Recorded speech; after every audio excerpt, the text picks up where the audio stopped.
ప్రభా, ఇదిగో నాయన స్మైలీకి ప్రభా, మేనత్త ప్రభా తీసుకొచ్చినటువంటి ఈ యొక్క కారుని మీరు దీవించండి, ఆశీర్వదించండి.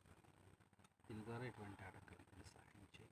దీని ద్వారా మేలు అందిస్తున్న కృపను ప్రేమించండి, ప్రేమను బలపరిచి నాయన బిడ్డను ప్రేమించి తీసుకొచ్చిన ప్రాంతాలను దీవించి ఆశీర్వదించి వీళ్ళకు క్షేమకరంగా ఉండే కృపను గ్రహించి మహిమ ఘనత ప్రభావం పొందుకుంది.